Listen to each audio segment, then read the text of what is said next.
All right, we're ready? You get us started. Okay, welcome to everybody in the room, everybody who's online. Thanks for joining us. I'm Darren Springer with Burlington Electric. We're here in person at the Spark Space in 585 Pine with our friends from SunCommon. We've got some haymaker buns and coffee, so if anybody is on Pine Street and wants to come down, please do. Otherwise, I know the BED team can help out with those later on. And we're here to talk about commercial solar. Obviously, a number of different changes happening in tax policy related to solar. And this is really meant to be an educational event so that we can walk Burlington businesses, nonprofits, commercial property owners, property developers through the different options for how to continue to take advantage of the best federal policies that are available and what your timeframes are. So we're joined here by Mike and Carrie from SunCommon, and we're going to turn it over to them for the slideshow. Thanks for being here. Great. Thank you so much, Darren. And thanks to everybody on the BED team for giving us access to your beautiful space here. The Spark Space is really cool, and inviting us to do a little bit of presentation and hopefully some conversation about the wild but also opportunity-laden place that we're in right now in the solar industry in regard to all of the changes that are happening with state and federal policy and the reaction to that that's happening in the industry.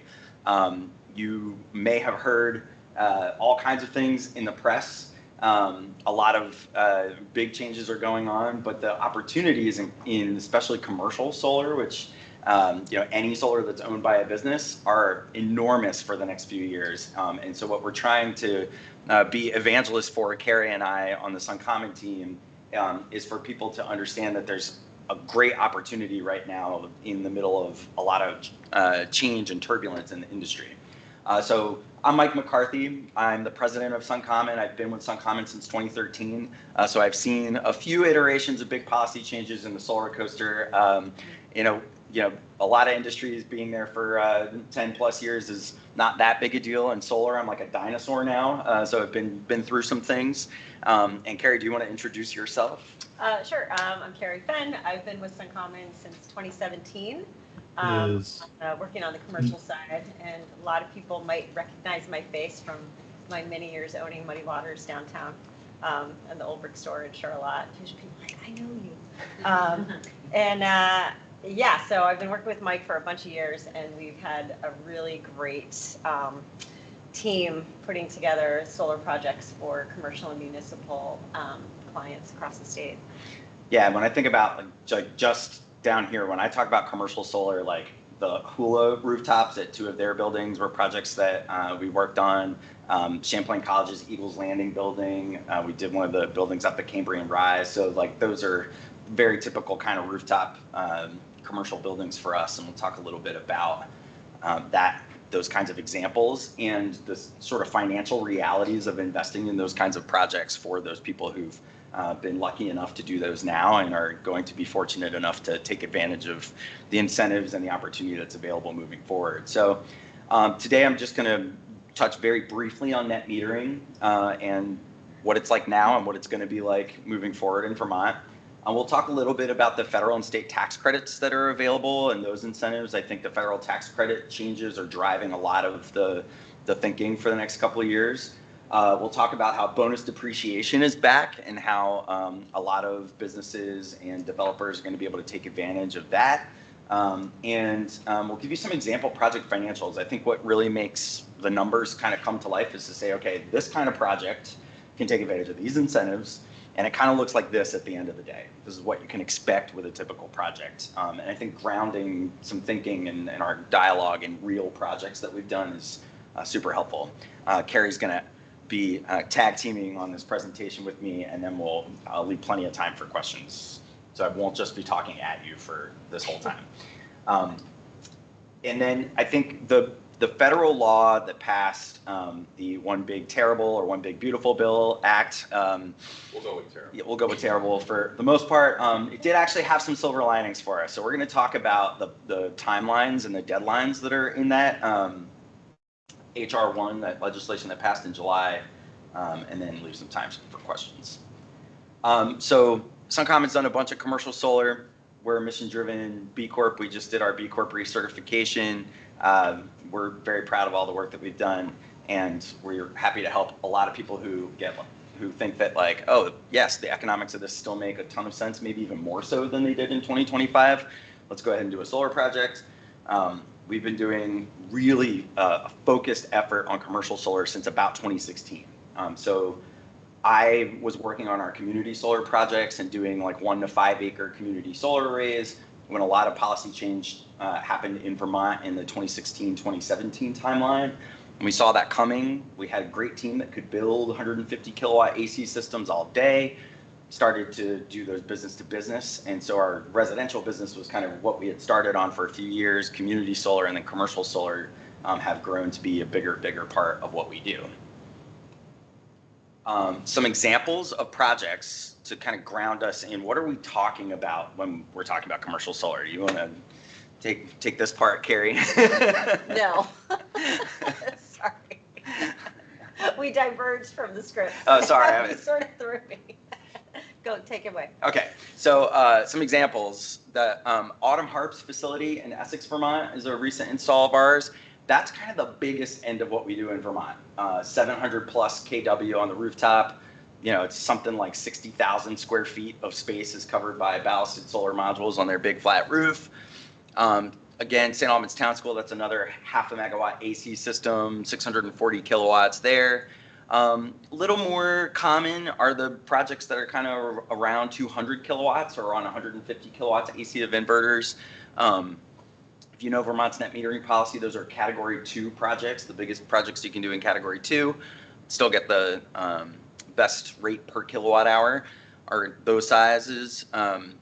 The GMP service center is a rooftop, but we've also done carport canopy with GMP.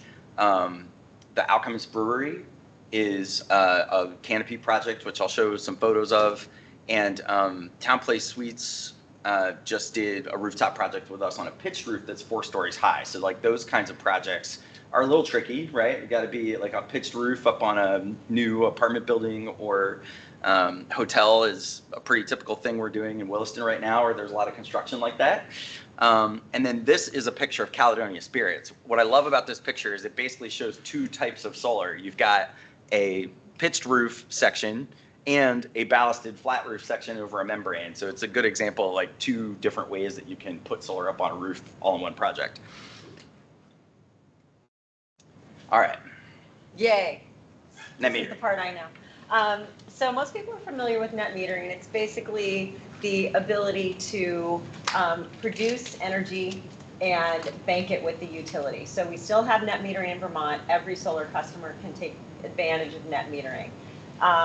Some changes that happened last year are we are no longer able to group net meter. So if you have an array in a utility and you want to group net meter with and share those credits, with another business somewhere else in that utility, you can no longer do that.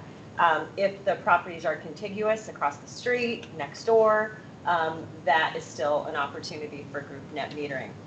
But basically, when we design a system, we're looking at the total usage, and we're trying to design a system that will generate enough credits to take the customer through the entire year. So you have the solar arc, and you're not generating a whole lot of credits in the wintertime. You're generating a ton of credits in September. Basically, March through October, I guess, is kind of what we consider the solar season. So you're banking all these credits, and then you're utilizing those in the off months. Right now, most solar customers are getting a -4 cent site adjuster off the cost of your utility rate. So we're not, we were, a few years ago, some of you may remember when we were getting 7 cents. That's on top of the utility rate. That's been decreasing. And so now we're at -4 cents for most solar projects.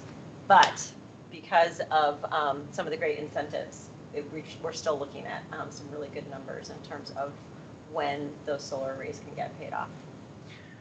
Yeah, so key takeaways from what Carrie was saying. Big policy change that took place in 2025 is there's no more of this offsite group net metering. So most net metering is happening, at your business, at your home, or you can share with your neighbors, or if you have like 2 meters for the same business on the same site, you can group net meter to those accounts, but sharing, 5 minutes down the road, that used to be a very common way that folks would do one big solar array and share credits to an account down the road.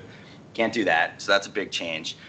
And then just in terms of what the solar is worth, some of the models that I'm going to show with these example projects are going to be really rooted in the utilities blended rate, which is typically similar to what the residential or general service rate is. So in BD, it's about 15 cents. So you're getting like 11 or 12 cents a kilowatt hour net after this 4-cent negative adder for most commercial and residential solar projects. Right now, as utilities rates go up, that value of solar goes up over time. So we build into the models that inflation adjuster. And then in the really big projects, they're getting 7 cents less. And that also requires a participation in the state's net metering program and contributing to the utility. So if we're here in BD, Darren would really, I think, like it if we're having the net metering be a part of their renewable energy portfolio. So that's part of getting those rates is being, having the RECs be counting the renewable energy certificates, counting to the local distribution utilities renewable energy portfolio. Yeah, we should mention that if you choose to retain your RECs, there is another negative. Yeah, it's even more negative. Probably not worth it. Happy to talk to anybody about that. You talked about group net metering change, so you can kind of skip that. All right, the incentives. So what's driving a lot of the fervor around commercial solar right now is that everyone was holding their breath when Congress was this summer talking about basically gutting the Inflation Reduction Act support for solar. They did that in many ways. One of the biggest changes they made was that on January 1st, the residential tax credit that homeowners can take directly for solar and battery investments goes away. So right now, our colleagues are very busy and we're paying people overtime to try to squeeze in every single residential project we possibly can before December 31st. So everyone in the residential solar industry right now is preparing for the end of the Section 25D, that's the homeowner tax credit. But what Congress did that was helpful to Carrie and I, who've been selling commercial solar for a long time, is that they extended beyond January 1st the ability to use the Section 48E investment tax credits for solar and batteries and other renewable energy assets. And so the 30% tax credit that was re-upped and extended 10 years by the Inflation Reduction Act, that time frame has shortened and there have been new restrictions placed on it. But they didn't kill it. So we've still got the ability for the vast majority of solar projects to take advantage of the investment tax credit in 26, in 27, and even in 28, 29, and 30 to an extent if we meet certain deadlines. So I'm going to talk in the next bit about what some of those things are. Other pieces for the investment tax credit of the federal side. So this, if you invest $1, you get 30 cents back on your income taxes if you're a business owner. Well, that doesn't mean much to municipalities and nonprofits. So what the Inflation Reduction Act did, and the big terrible bill actually didn't touch, was this new thing as of 2022 called direct or elective pay. Direct pay and elective pay is a grant, still goes through the IRS, but it's in lieu of tax credits for qualifying entities like nonprofits, municipalities, schools, Indian reservations, churches. So there are all of these different entities that can qualify to get direct pay and still take advantage of that 30% benefit, even if they're not income taxpayers. And that didn't exist prior to the Inflation Reduction Act. That was extended, and the fact that that survived what Congress did this summer is huge for organizations like Burlington Electric, for instance. We've used it, not for solar, but we've used it for EVs. Yeah, for EVs, exactly. EVs, batteries, solar. There's probably methane digesters that are going to take advantage of this. Yeah, a lot of different qualifying technologies. There are additional bonuses available. So if you're in a low moderate income census tract, which there are a bunch of those in Vermont, if you use domestic content. So for instance, we're proposing some canopy projects right now where there's a lot of domestic either timber or steel in them. those can qualify not just for a 30% tax credit, but for a 40% tax credit. And that really helps the economics of those projects. And on top of all that, they're transferable. So if you have a business entity that's like, you know what, I'm not really going to pay a lot of income taxes in the next few years. I have a ton of write-offs. I'm reinvesting all of my capital. I have other tax credits that I'm applying for. They can actually just sell the tax credit, which also was an innovation in this 4080 tax credit that came from the Inflation Reduction Act that has been extended with the HR1 this summer. And the fact that you can sell it usually means you take a little bit of a haircut. But I have a farm, for instance, that it would take them like 8 years to use the tax credit because they just have really low income tax liabilities. And they're able to sell it at 85 cents on the dollar and get, you know, up front basically a year into their projects. Let's see, it was about $1 million project, something like, you know, $350,000 in just a check. In addition to that, pass-through entities in Vermont, so that's your sole proprietors, LLCs, S-corps, so small businesses that are not C-corps, so any pass-through entity that is a Vermont income tax payer on the business side, they can pass through a piggyback on that federal tax credit that for most projects is 7.2%. The way it's calculated is a percentage of whatever you're taking of the federal tax credit. So the Vermont tax credit uses the federal tax credit as a benchmark. So if you're getting one of those bonuses, you actually can get even more than the 7.2. But for the 30% federal side, you get an additional 7.2 on the state side. And then on top of all that, businesses can stack accelerated depreciation. So one of the silver linings in the big terrible bill for solar and other capital expenditures that businesses might make is that they can, in the first year that they make an investment in one of these qualifying projects like solar, they can write off 100% of the value of their investment in the first year. So normally we think about like a long depreciation schedule where you get a little bit of tax savings because of the depreciation of an asset. Well, just take all that at once and it results in a net tax savings in the first year that's pretty substantial. When you stack all these things together and you're a big income taxpayer, you can get more than half of your solar project back in tax savings in the first year. It's bonkers how good a deal that makes this, and it makes the payback of these projects pretty incredible. We should quickly note that neither Mike nor I are tax professionals, and you should definitely consult with your tax professional. We are great at giving advice and letting you know what is available out there, but our advice should not be taken as that of a we can tell you what's available generally, but we do not give specific tax advice. We are not tax professionals, but we've been following policy closely. Mike's kind of my tax professional, though. Don't say that, Patrick. You're really undermining. You're really undermining. But I think like we can talk about tax policy in all seriousness in terms of what's available, right? And so for each individual client, customer, it's going to be different. And a lot of what Carrie and I do is work with people's tax advisors and financial planners when they're considering the capital investment. You know, the business manager at a school, for instance, is often somebody I'm really talking to as we're going through, like, what is the best way for you to think about the opportunity to turn your roof into an investment in a renewable energy project. Autumn Harp is a big manufacturer for Vermont scale. They have a facility in Essex. We completed their solar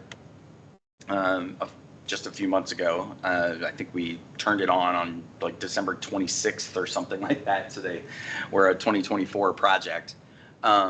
This is an example of kind of the biggest size system that most people do in Vermont.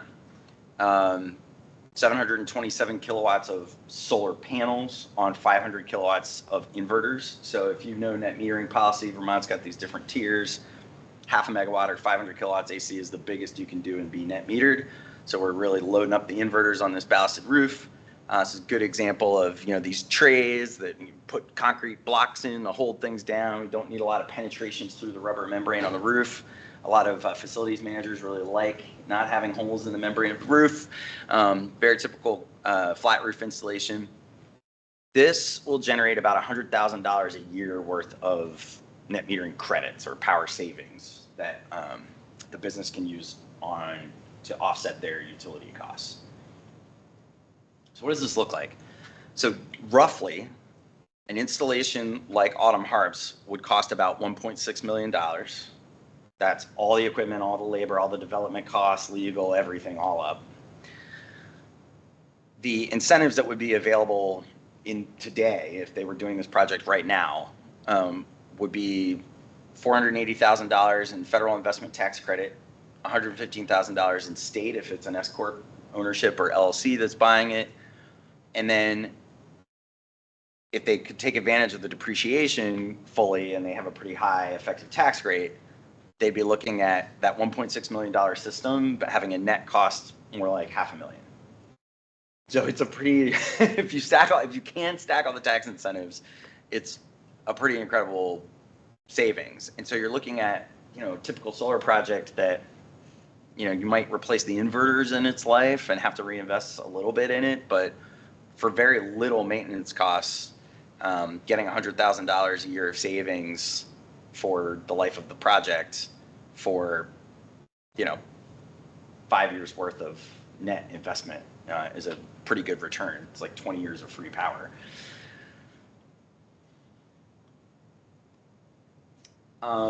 This is a project that we recently completed in Poughkeepsie, New York. The Scenic Hudson's headquarters, cool green roof, redevelopment of an old industrial building, the North Side hub in Poughkeepsie. There was space for 82 kilowatts of solar up on that roof. It's going to be about $20,000 a year of power coming off of that. They have much higher utility rates. Good job on BED and other Vermont utilities for keeping rates low for ratepayers. Makes the economics a little harder for us here in Vermont than in New York, but still saving Vermonters a lot of money with solar. There's me and our communications manager, Julia, up on top of the roof doing a tour. So $200,000 roughly costs of this kind of project. They've got state rebates in New York, the federal ITC and depreciation savings there would net out to very similar payback, more like 4 or 5 years with their higher utility rates. This is a site plan for the Alchemists. I put this on here just to give people a sense of the relative size of the surface area of the two sections of canopy that they have over their parking lot versus the brewery itself. We got definitely about as much solar up on those that we would have been doing if we had filled the whole roof with solar panels. Great thing about the Alchemist is it's a beautiful building in Stowe. It's got a curved roof. Not exactly ideal for solar installation on the rooftop. So I worked with Jen and John there to figure out what is something that will fit into the aesthetic of your beautiful cathedral with beer that you've created. And we came up with this parking lot canopy structure. It is pretty cool.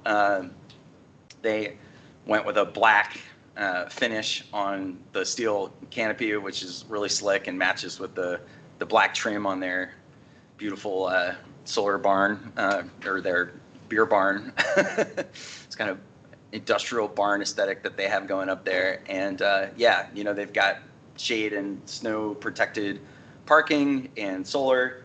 More expensive to do canopies. That's a pretty big investment per unit. So this was roughly a $600,000 project.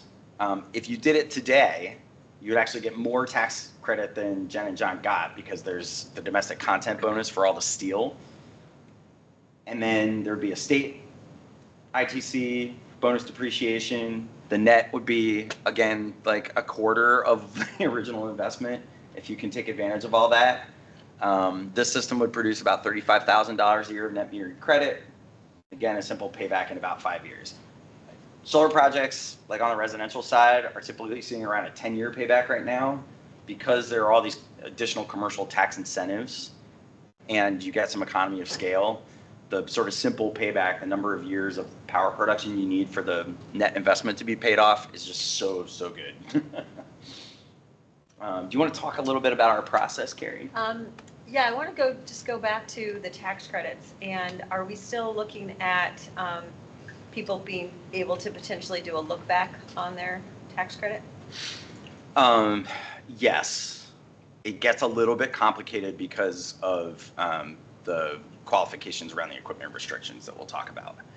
Okay. But generally, yes, I think people will mostly still be able to do a look back.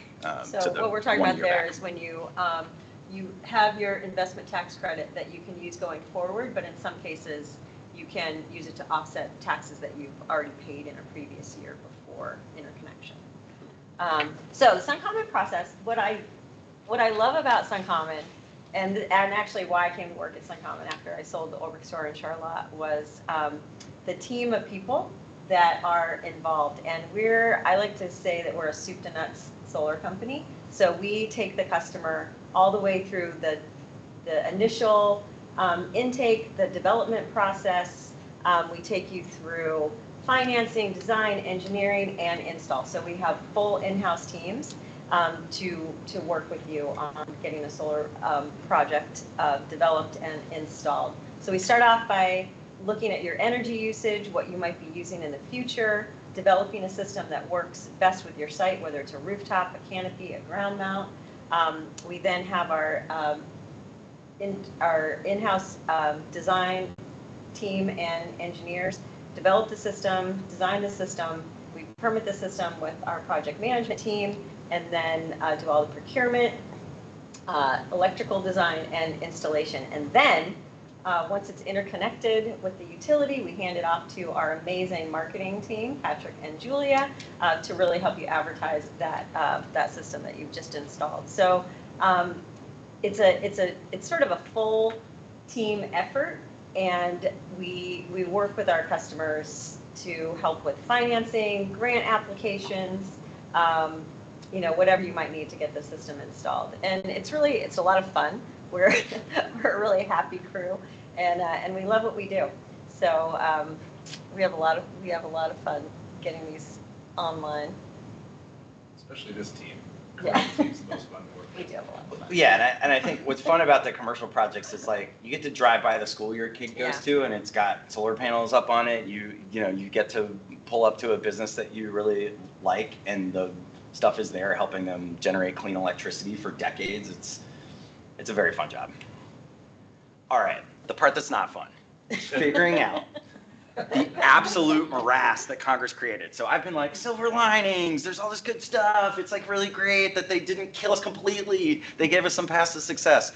They made it so freaking complicated after January 1st for people to understand that this is still a safe thing to invest in by creating, in large part, the biggest thing that they did to create uncertainty was to put equipment restrictions on what would still be eligible for the federal tax incentives.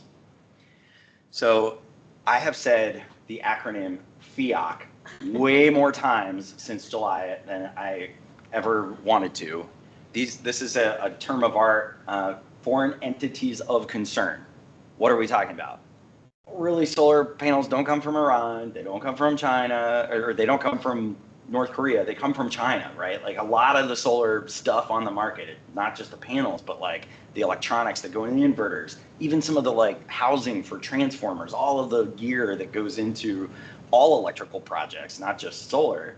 A lot of it comes from China or has Chinese components. And so by putting equipment restrictions on, there's been this real upheaval in the industry. Fortunately, the Inflation Reduction Act that passed in 2022 had already created some incentives, more carrots, less sticks, for people to have their manufacturing businesses, so our suppliers that make the modules and the inverters and the racking and everything, onshore by having some of those domestic content tax bonuses.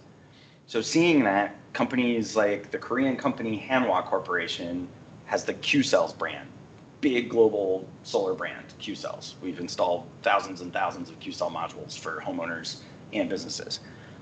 They have a giant facility in the state of Georgia.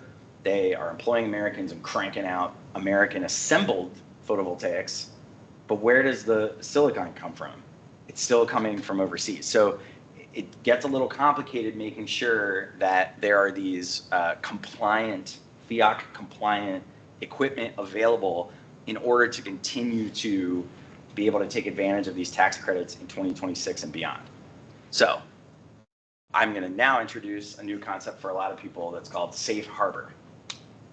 We can avoid these restrictions and give clients certainty about their ability to get the price that they've been promised and have the equipment available when they want to install their solar by commencing construction in 2025. What does that mean?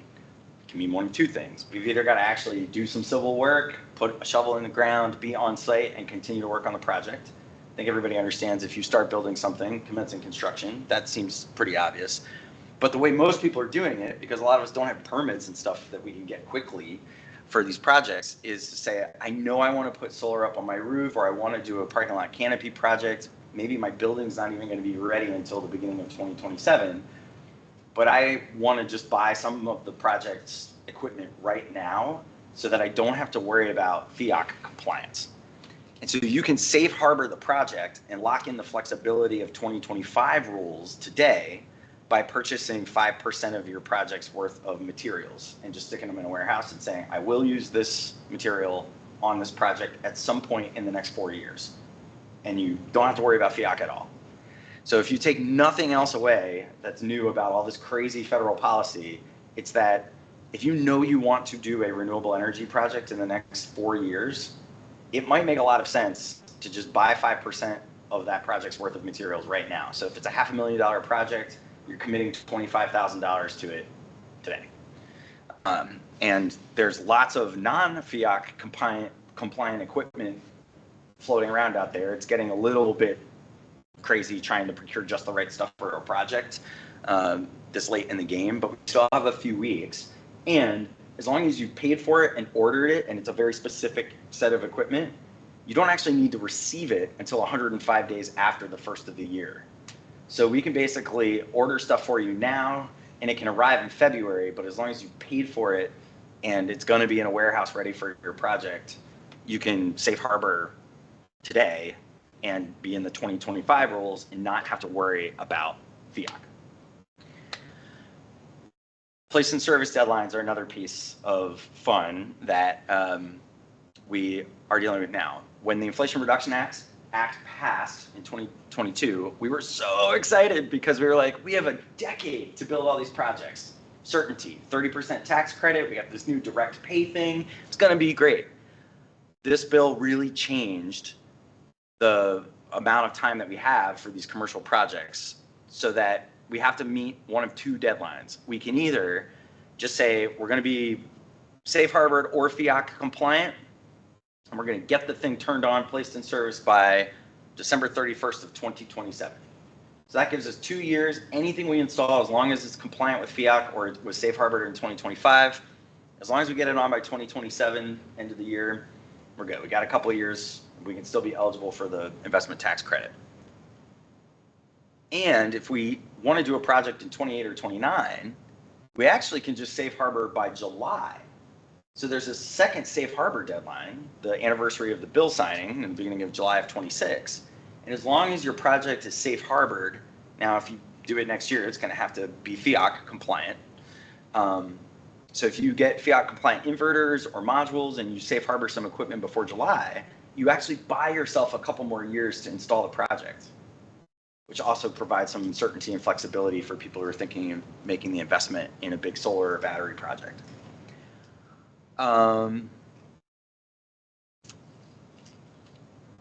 What else do I want to say about this? After July 4th. After July 4th, it has to be placed in service by December 31st of 2027. So I could sell you one of these big rooftop projects or canopies in December of 2026, but then we got 1 year, we got to get it in if you want to get the tax credit.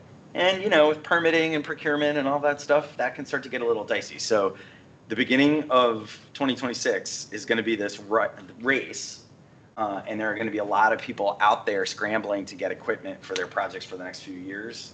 In the industry, I was just at a conference in New York. They're calling this the mother of all safe harbors.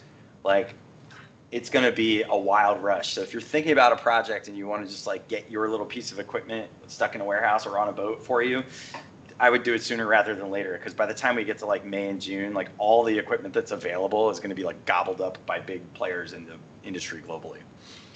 So that's safe harbor, place and service deadlines. We've got 2 years if we don't safe harbor, but we got to deal with FIAC restrictions on equipment. If you safe harbor before July, we've bought ourselves until 2030 to build the projects.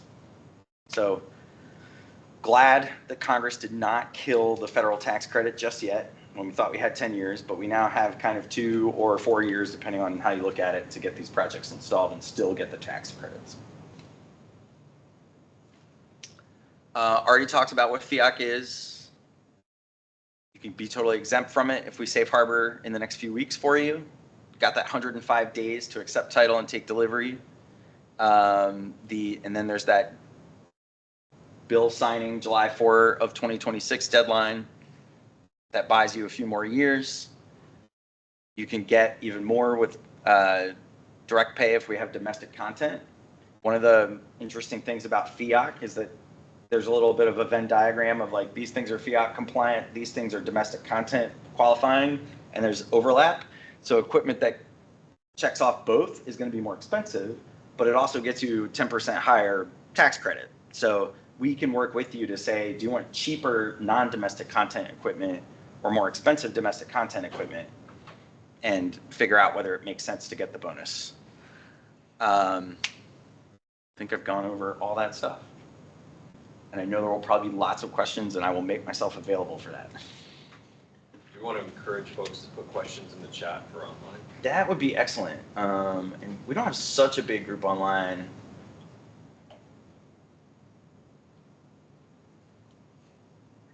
So what I think... You just remember they can raise their hand. Yeah, so folks should be able to raise their hands if they do have questions, or put them in the chat. If I can see the chat now. I'm keeping an eye on it too. Yeah. Looks like we do have Julia. Hey, Julia. Let's see if we can. Hi. Let me pull up the chat. Hang on. Looks like there's someone potentially about to ask a question is typing in, but right now we don't have anything Sarah specific. has a hand up. Oh yeah. Let me Yeah, Sarah, go ahead. I think we can hear you. Okay, thanks. I'm Sarah Thanks. from Burlington City Arts. We have a building at 405 Pine Street. I just wanted to go back to a very early section and make sure I understand the concept of sharing tax credits or net metering. So that was something that we had originally had some interest in. We can't actually currently accommodate solar on our roof with the engineering of our building, and we're looking at the possibility of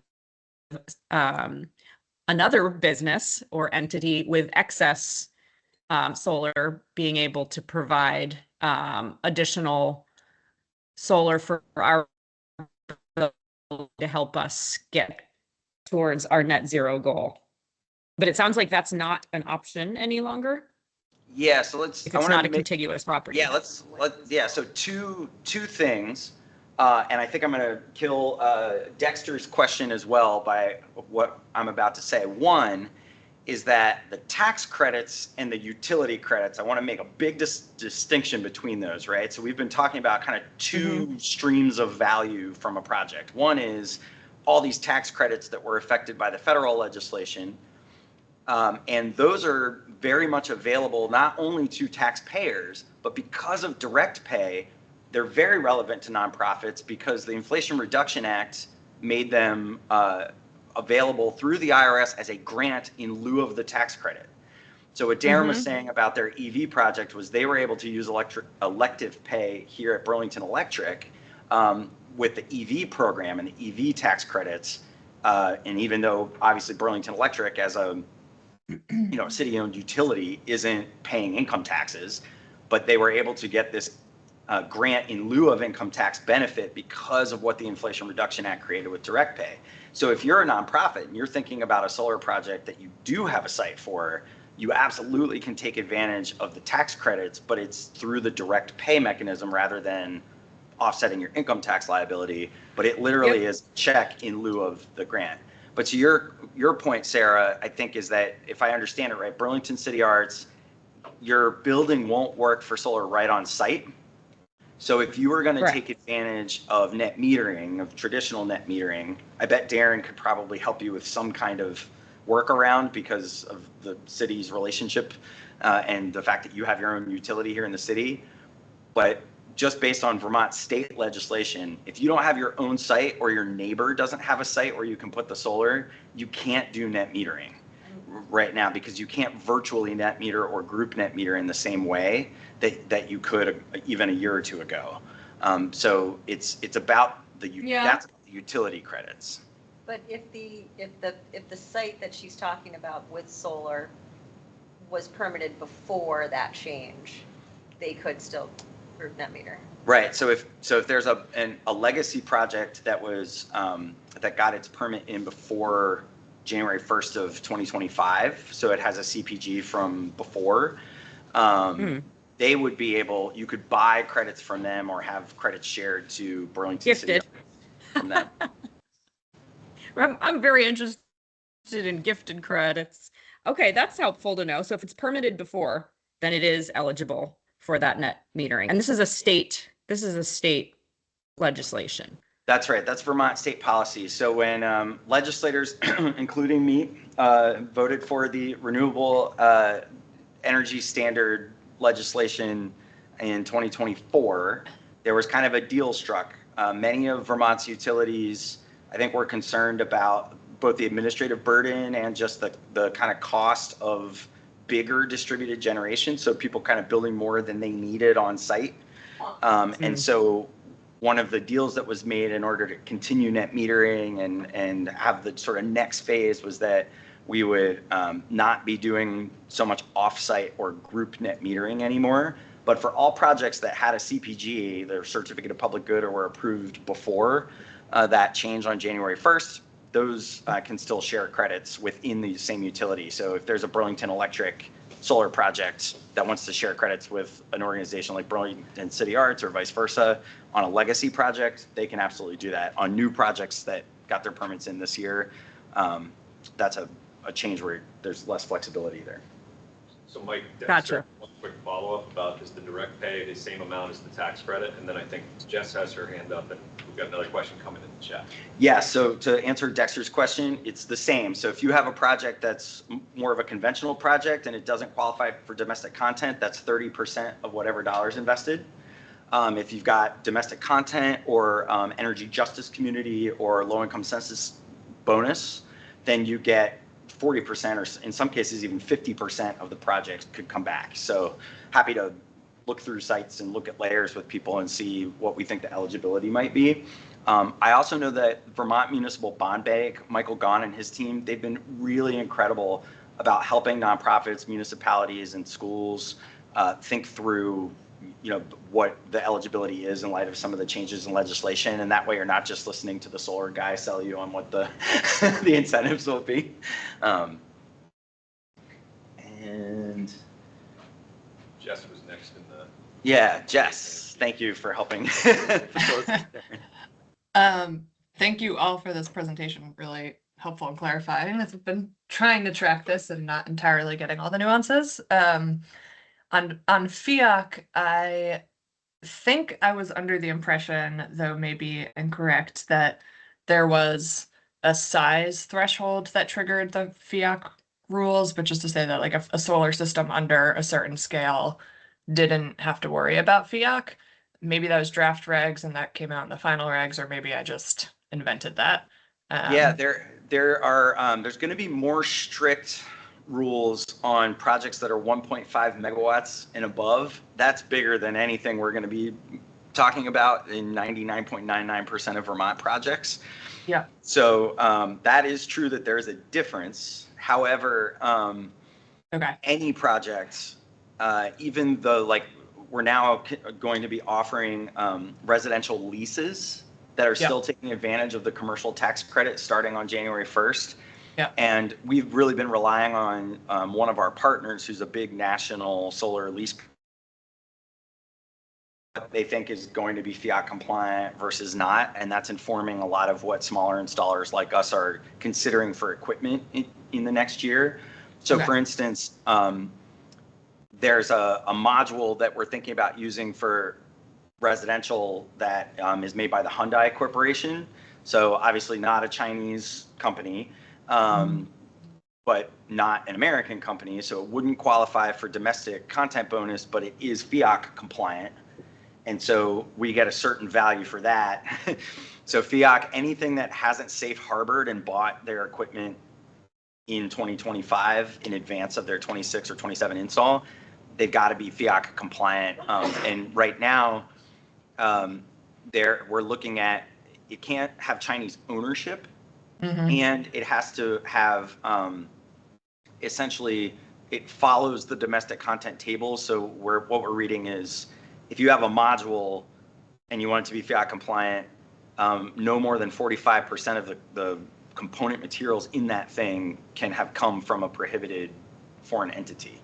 So it's gotten very complicated, and we're relying on the manufacturers and other partners to figure out like who's compliant and who's not. And the IRS doesn't even know what they really want to do with it. So FIAC has created a lot of issues. I'm telling anybody who knows they want to do a project, just safe harbor right now, for the love of God. Like, it's cheaper, it's easier. It gives you certainty about your project. Great, that's really helpful. And yeah, we've been avoiding domestic content credits for that reason. So we will take the safe harbor approach. Thank you again. Appreciate this. Thank you. Alex, thanks for being here. Any questions in the room? I did have one. At what point does a residential property qualify for these commercial credits, like an apartment building? You know, is it defined by number of units or square footage, or? All it's defined by is who owns it. So you literally could put solar up on a house that your business owns and let the business take the tax credit, and we just have to paper something that said, you know, Mike McCarthy's house allows SunCommon to buy the solar, and then SunCommon can take the commercial tax credit.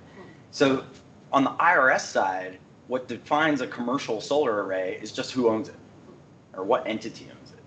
So if you're a 48E qualifying commercial entity, any business essentially, or municipality or corporation, can qualify for 48E. As long as they own the solar, you can do it all the way as small as a home residential system. And in fact, that's exactly what these lease companies are doing.